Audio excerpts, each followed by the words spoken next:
નમસ્કાર. ચાલો એક સવાલથી શરૂઆત કરીએ. શું આપણે એવી દુનિયાની કલ્પના કરી શકીએ છીએ જ્યાં ફોન કરવા કે મેસેજ મોકલવા માટે તારની જરૂર પડતી હોય? અઘરું છે નહીં? વેલ, આજે આપણે એ જ વ્યક્તિની વાત કરવાના છીએ જેણે આ અશક્યને શક્ય બનાવ્યું. વાયરલેસ વિશ્વના એ શિલ્પકાર ગુગ્લિયેલ્મો માર્કોની. ચાલો એમની એ ક્રાંતિકારી સફરને સમજીએ જેણે આપણી દુનિયાને કાયમ માટે બદલી નાખી. તો ચાલો જરા સમયમાં પાછા ફરીએ. 19મી સદીનો અંત ભાગ. એ એક એવી દુનિયા હતી જે શાબ્દિક રીતે તારના જાળામાં બંધાયેલી હતી. જો કોઈને દૂર સંદેશો મોકલવો હોય તો બસ એક જ રસ્તો હતો: તાર. અંતર એક એવી દિવાલ હતી જેને તોડવી લગભગ અશક્ય હતી. અને આ જ દિવાલને તોડવાનું કામ ગુગ્લિયેલ્મો માર્કોનીએ પોતાના હાથમાં લીધું. આ સવાલ જ બધું કહી દે છે, નહીં? જરા કલ્પના તો કરો, દરિયાની વચ્ચોવચ્ચ એક જહાજ છે, ભયંકર તોફાનમાં ફસાયું છે, અને કિનારા પર મદદ માટે સંદેશો મોકલવાનો કોઈ રસ્તો જ નથી. મતલબ કે કોઈ જ રસ્તો નહીં.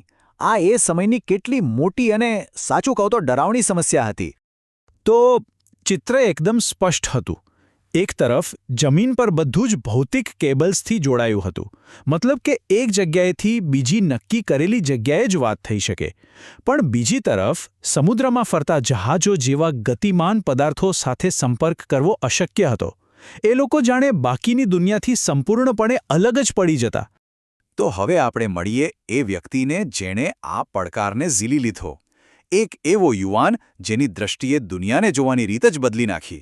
ગુગ્લિયેલ્મો માર્કોની. માર્કોની ઇટાલીમાં જન્મ્યા હતા. તેમના પિતા ઇટાલિયન હતા અને માતા આઇરિશ. કદાચ એટલે જ તેમની વિચારસરણી શરૂઆતથી જ વૈશ્વિક હતી. કહેવાય છે કે નાનપણથી જ એમને વીજળી અને એની અદૃશ્ય શક્તિઓમાં ખૂબ જ રસ હતો. અને કોને ખબર હતી કે આ જ રસ આગળ જઈને એક વિશ્વવ્યાપી ક્રાંતિ લાવશે. અને હવે આવે છે વાર્તાનો સૌથી રોમાંચક વળાંક. એક એવી શોધ જેણે દુનિયાને તારના બંધનમાંથી મુક્ત કરી અને માનવતાને વાતચીત માટે એક નવું, ખુલ્લું આકાશ આપ્યું. વિચાર કરો, આ કોન્સેપ્ટ કેટલો સરળ છતાં કેટલો ક્રાંતિકારી હતો. કોઈપણ જાતના તાર વગર હવામાંથી જ અવાજને એક જગ્યાએથી બીજી જગ્યાએ મોકલવો. એ જમાનામાં આ કોઈ જાદુથી ઓછું નહોતું. અને માર્કોની એ જાદુગર હતા જેમણે વિજ્ઞાનની મદદથી આ સપનાને હકીકતમાં ફેરવી દીધું. પણ જુઓ, આ શોધ કંઈ રાતોરાત નથી થઈ ગઈ. માર્કોનીનો રસ્તો પણ ઘણો લાંબો હતો. એમણે શરૂઆત તો ઇટાલીમાં પોતાના પ્રયોગોથી કરી. પણ ત્યાં એમને જોઈએ એવો સપોર્ટ ન મળ્યો. એટલે એ પહોંચ્યા લંડન. અને ત્યાં જ એમને ભંડોળ મળ્યું, એક લેબ મળી, અને એમણે પોતાનું આખું ધ્યાન અલ્ટ્રાશોર્ટ અને માઇક્રોવેવ્સ પર કેન્દ્રિત કર્યું. અને બસ આ જ મહેનતનું પરિણામ હતું રેડિયોની સફળ શોધ. એક શોધ આખી દુનિયાને કેવી રીતે બદલી શકે છે? માર્કોનીની આ શોધે માત્ર સંદેશાવ્યવહાર નહીં, પણ આપણી રહેણીકરણી, વેપાર અને એકબીજા સાથે જોડાવાની રીતને સંપૂર્ણપણે બદલી નાખી. એક નવા યુગની શરૂઆત થઈ. આ ટાઈમલાઈન એમની ઝડપી પ્રગતિ બતાવે છે. ખાસ કરીને 1899નું વર્ષ જુઓ, જ્યારે એમણે ઇંગ્લિશ ચેનલ પાર ઇંગ્લેન્ડથી ફ્રાન્સ સુધી સફળતાપૂર્વક સંદેશો મોકલ્યો, ત્યારે એક ચમત્કાર જેવું જ હતું. અને એના માત્ર 10 વર્ષ પછી આખી દુનિયાએ એમના આ યોગદાનને નોબેલ પુરસ્કાર આપીને બિરદાવ્યું. અને એમની શોધ માત્ર લેબમાં જ ન રહી.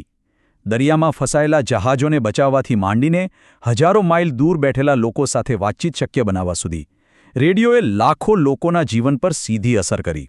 તે ખરા અર્થમાં આધુનિક દુનિયાનો પાયો બન્યો. ચાલો હવે જોઈએ કે આ અદ્ભુત યોગદાનને દુનિયાએ કેવી રીતે સન્માનિત કર્યું અને કઈ રીતે માર્કોનીનો વારસો આજે પણ આપણી સાથે જીવંત છે. 1909. બસ આ એક જ વર્ષ. આ એ વર્ષ હતું જ્યારે આખી દુનિયાએ માર્કોનીના કામને સન્માન આપ્યું. અને સન્માન પણ કેવું? ફિઝિક્સનું નોબેલ પ્રાઇઝ. આ માત્ર એક વ્યક્તિનું સન્માન નહોતું. આ તો માનવીય જિજ્ઞાસા, એ નવીનતાની ભાવનાનો વિજય હતો જે કહે છે કે કંઈ પણ અશક્ય નથી. આ શબ્દો તેમના કામના સારને કેટલી સુંદર રીતે સમજાવે છે. આજે આપણે જે વાયરલેસ દુનિયામાં જીવી રહ્યા છીએ, ભલે તે આપણો મોબાઈલ ફોન હોય કે વાઈફાઈ, એ બધું જ એ અદૃશ્ય ઇલેક્ટ્રોમેગ્નેટિક તરંગોના બંધનો પર ટકેલું છે જેનો પાયો માર્કોનીએ નાખ્યો હતો. તો અંતમાં આપણા આ વાયરલેસ વિશ્વના શિલ્પકારને દિલથી યાદ કરીએ, જેણે અંતરની સીમાઓને ભૂંસી નાખી અને આપણને બધાને એકબીજાની વધુ નજીક લાવી દીધા. ગુગ્લિયેલ્મો માર્કોની, આજ તુજે સલામ.